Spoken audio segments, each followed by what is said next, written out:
And this morning Scramble Flashback is brought to you by Downtown Stillwater. Crazy Days is a citywide sales event in which Stillwater stores have sidewalk sales and large discounts. Hi, this is Amy Jo Frazier with Downtown Stillwater, and I'd like to invite you to experience Crazy Days right where it began. Join us downtown from July 17th through 19th and check out all the incredible specials from your downtown merchants. For more information, go to downtownstw.com or follow us on Facebook. Hope to see you in beautiful, historic Downtown Stillwater. Start your day the right way. It's the Morning Scramble with Steve Daniels, weekday mornings from 7 to 9:30. The Morning Scramble is packed with daily interviews about Stillwater and the surrounding area. Every morning, Steve's joined by the movers and shakers in our community. You'll know everything going on in Stillwater and the great people that make it all happen. And on the good days, there's a little wit and wisdom along the way. The Morning Scramble with Steve Daniels, weekday mornings from 7 to 9:30 on Triple Play Sports Radio.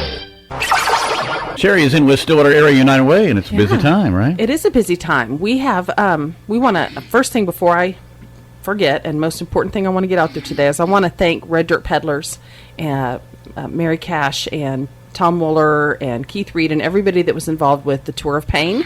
That was this past weekend, and it was a big bicycling event, and they have made that event the last couple of years a benefit for the Stillwater Area United Way. So we're just so pleased that they chose us for their charity of choice on that event, and I know they had a huge number of participants from all over that came, and we just appreciate everybody that participated and helped out and was part of that event. Big success, huh? Yeah, absolutely. They love doing that stuff. It's exciting. It's fun to host a big event like that in Stillwater. So that's a good one. And we got other stuff going on. You're kicking into campaign time. We're kicking into campaign time. Our theme for our fall fund drive is Be the Change, and our goal is $900,000. That's a little bit up from $875 last year, but based on the request from the agencies, that was what we felt like we needed to raise. So we're going in very optimistic. It's a great community, very supportive of the United Way and the 25 agencies that we support. So we're working on our video, which of course is focusing being the change and how part of being the change is giving and part of being the change is volunteering. And we appreciate you for doing our voiceover in our video this year. And it's my pleasure. So it was fun. We went to OSU. The ITLE guys, Rick Eggers and Wade Pearson, are kind enough to film our video for us, and I know Rick spends lots of hours editing and putting all of the footage together, and we got to see it yesterday. It's fantastic. It's probably my favorite video we've ever done, and we feature different partner agencies each year because obviously we can't get all 25 agencies in a 7-minute video. But this year we focused on Judith Carmen Hospice, who was our Bennett Besor award-winning agency this past year, the YMCA, and Mobile Meals, and had really good interviews and folks involved from each of those agencies that were our video stars this year. And it's really come together, and we just couldn't be more pleased. We're excited to unveil it in a couple months. That was fun to see the location, because I did very, very little. I just rode over with Sheri and stayed for a little while. But it's a pretty high-tech outfit, and they're volunteering their time and putting a lot of time in it, and it was fun to watch as he was throwing ideas up there or what he had already had. Right. And you weren't going to shoot him down because he knows what he's doing. But that was fun to watch. Well, I'm just so impressed with those guys, and he sent us the first copy, and it was a little bit longer than, because some of the groups that I go out and talk to, I have 10 minutes. It's during a staff meeting, and it's very much timed. I have 10 minutes to do my whole shebang about campaign and United Way and what we do, and the video was right at 10 minutes. Well, I need just a little bit of time to introduce myself and how the pledge cards work and answer questions. So, and it was so good, there wasn't anything we wanted to cut. So we went back to Rick and said, "Can you shave off 2 minutes? We trust your judgment." And I thought, it would probably take him a couple weeks. The next day, boom, here you go. Tell me what you think. And it was, 8 minutes, and it was perfect. Could you tell what he lifted? I could, because I had seen the first one so many times, but it did not impact the quality or the message of the video at all. So, boy, he's just a gem, and we are very lucky to have his help. Now, how is this distributed? We do. We will post the video on our website in September when we officially kick off the campaign. We give a whole big set of videos to our major campaigners, which is Oklahoma State University, Stillwater Medical Center, so that they can show it at staff meetings. And then when I make my speaking rounds, I show it everywhere. We estimate that video gets seen about 5,000 times each fall. From people going to the website to see it, or showing it at a staff meeting, or me taking it to a presentation.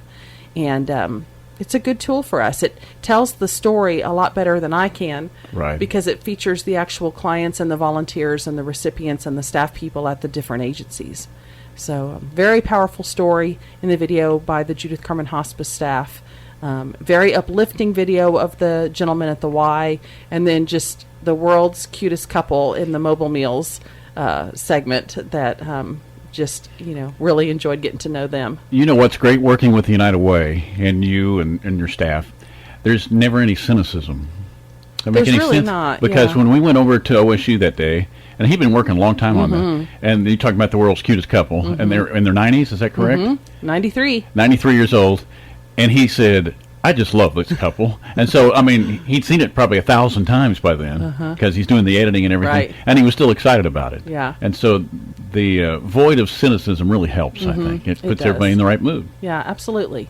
So we're excited about that. We're also just about finished with the revisions to our print materials. We print a big brochure that goes all over the community, and we actually use that brochure year-round. And it has all of the agencies that we support listed, some statistics about, that 99% of the money stays here and those kinds of things. And we use that year-round also because it has contact information for all of our partner agencies, so that if someone's looking for a service or looking to volunteer, they have that. But of course, we link it with the video, so Be the Change is the theme, and the pictures. And that's a national theme, right? No, that's ours. That's just ours? That's the Okay. one we chose this year. We have been to a lot of conference and seen a lot of different videos, and there was actually a United Way in Lubbock that had used the Be the Change slogan, and we loved it, and we're very good about sharing. And so we actually asked United Way Lubbock if we could use the Be the Change. That's what I saw, because you showed me the Lubbock one. And they were all for it. National Ours is better than the Lubbock one, by the way. National pretty much stays with Live United. Yeah. And Live United is always going to be our slogan. But we kind of like to have a different campaign theme each year. So Be the Change is this. Last year it was Everyone Counts. And loved that one too, but it's kind of fun. And I think some people who are involved in campaign every year look forward to seeing what it's going to be this year. Right. So anyhow, our print materials are coming along. They're just about ready as well. So we're just moving right along. We're really getting psyched up for Day of Caring, September 18th. Kyle Gibbs is coordinating projects again this year, and he's already sent his blast out to the partner agencies to find out what their needs are. And he's got his project coordinators lined up to go out to those sites. And it's really a process of determining, how much materials needed, what kind of labor's needed, what kind of volunteers might be needed for that job, how many, can we put at each location, because some of our teams are as small as 4 people, right. and some of our teams are as big as several dozen, and want to stay together because it's a team building and fun activity for them. So just moving right in. And some with great skill, like the Armstrong group last year, that they were doing electrical work at, I forgot where it was. They were at Payne County Youth Services, redoing all their ballast, all those things that in your lights, and they're that not everyone would be comfortable doing that. They were skilled, and there was a big project, so they said, well, we're probably coming back tomorrow or Saturday or whatever it was, but they weren't going to limit their work.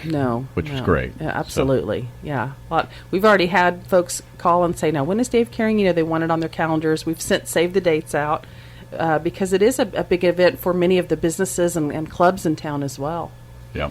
You mentioned the Y before. Really nice article in the news press on the stuff that's being done at the Y. And they're really on the move, it looks they like. Are. So, which they is are. great. Yeah. The Y is a place that not everyone thinks about being a United Way supported agency, but what it's really important, I think, for folks to know is that the Y is open to anyone of any income, of any need, of any financial need, and they have a good amount of members and children who are on scholarship, and that might be their only opportunity to play a sport, or to have quality childcare. or to go to camp. And so that's what United Way funding is used for. Now, when you say on scholarship, where does that come from? It comes from the United does Way, come from a United big Way. portion of it, yeah. And then, the Y will not turn anyone away because of what they can or cannot pay. And so you might have a team of 20 boys that are playing in this basketball league, and 15 of them are paying and 5 are on scholarship. Yeah. And that's so important. I mean, when you think about the health issues that we're facing in our nation and just, the trouble that a lot of our kids are facing, that an activity that gives them self-esteem, good health, fit in, a team environment, all of those things are so important. And without the Y, a lot of those kids wouldn't have anywhere to do that because school sports don't start until, Right. the older grades. So we really appreciate the work they do, and their staff is passionate about health, but they're also passionate about role modeling and having a safe place for kids and youth to hang out. And I think if you haven't been to the Y in a while, you don't realize how many kids and young people are hanging out there, and that's their safe place. Yep. Yeah. Amen to that. Yeah. So, hey, good segment. We'll take a break, Okay. and then we'll be back here in about 2.5 minutes with more of Sheri Carter.